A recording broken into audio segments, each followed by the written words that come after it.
a moment for reflection and reckoning. As President Bola Ahmed Tinubu marks the midpoint of his presidency, former President Muhammadu Buhari has weighed in with a message of support. Buhari praised Tinubu's leadership, highlighting ongoing reform efforts and urging Nigerians to remain patient as the nation navigates economic adjustments. Key among those reforms are the removal of fuel subsidies and the unification of the foreign exchange rate, both of which have had significant socio-economic impact. While the former president's endorsement is seen by some as timely, critics argue it may not be enough to quell rising frustration, especially as calls mount for the government to provide immediate relief to struggling citizens. Okay, the former president, Muhammadu Buhari, congratulating the president. But talk to me, he made some points. What do you make of the points that he raised in that congratulatory message? They are very valid. And having been on that seat, okay, and not too long ago, he obviously knows what it means to rule or govern Nigeria.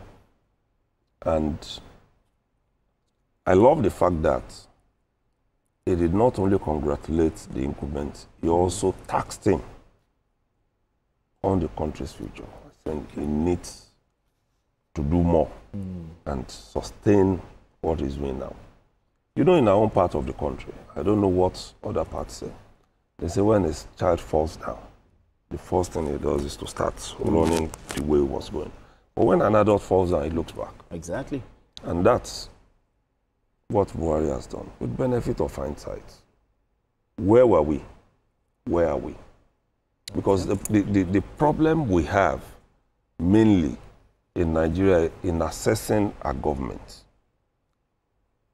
is that we want some sort of magic, miracles to happen. We are not looking at this person who took over. In which state did he meet the country? Okay. In which state is it now that we are assessing it? I'm not saying the government has done extraordinarily well. But where are we coming from? We are coming from a point of hopelessness. Now we are beginning to have some hope that things can work. Okay. Policies are being put in place. I'm not an economist, but I know, and I've been telling people, if we keep up with what we are doing, and those who are governing us now at other levels of governance, because people are always talking about the president or the subnationals. The subnationals are left alone, whereas the subnationals, they get more really in terms of allocation when you look at what is going out now, and can do more because the federal is spread out all over. True. But what are those subnationals? What are they doing? We're not asking those questions. What are the policies that have been put in place now that we believe in another 10, 15, 20 years will yield fruits? Those are the things we should be looking at. Absolutely. Because I've told people, before the incumbent came in, I've continuously told people, anybody who gets into that seat can't right the wrongs of Nigeria in 8 years. And nobody.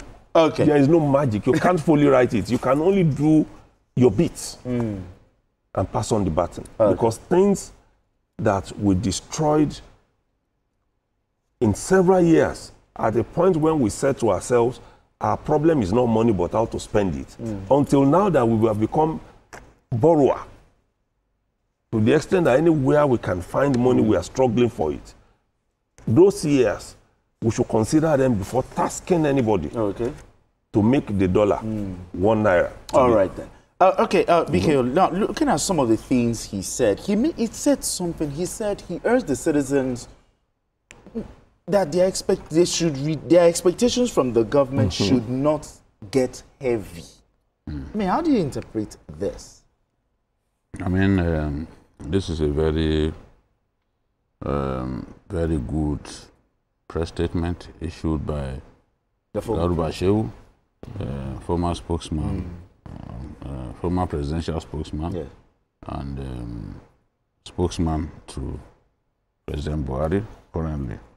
He said effective leadership is a long-term journey that thrives on unity and endurance.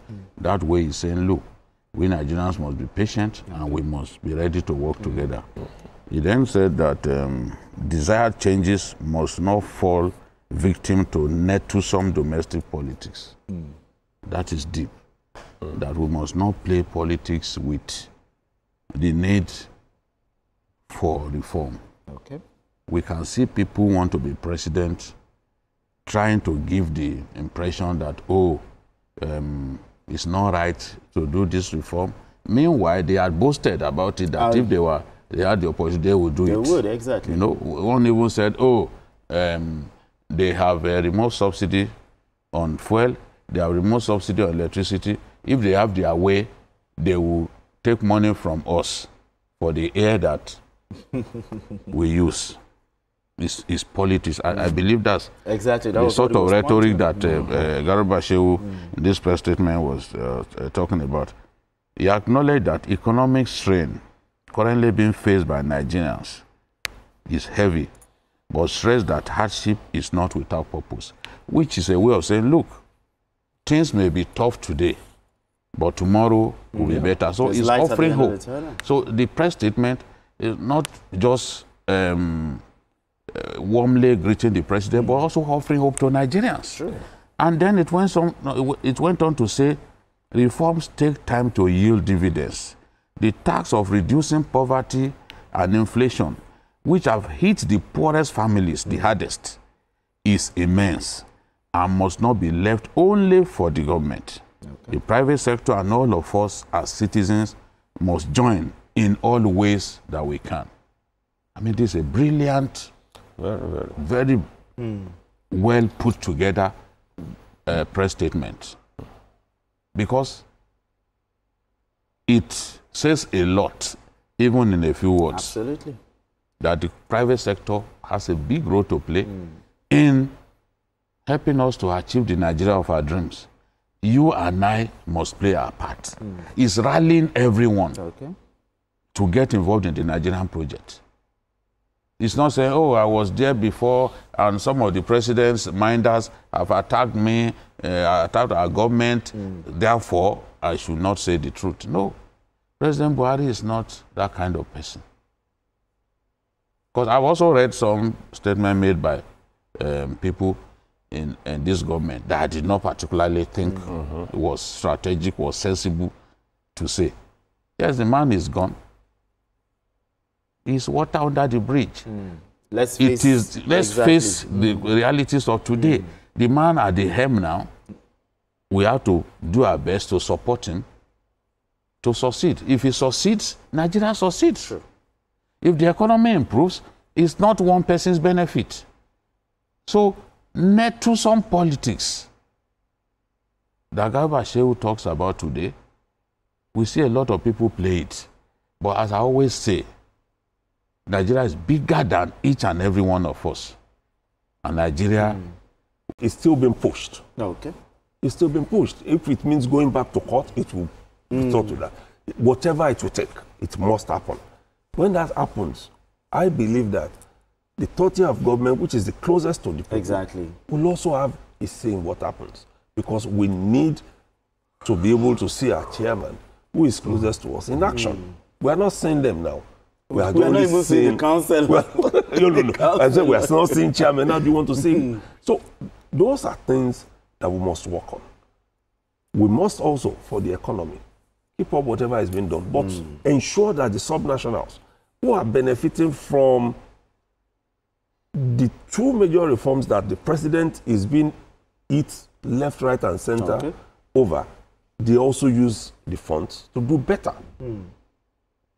I'm not saying that the quantum of money that they get now has that kind of value that can deliver all the goodies that we want. But at least it can do better than what we had 2, 3, 4 years ago. And that's the point.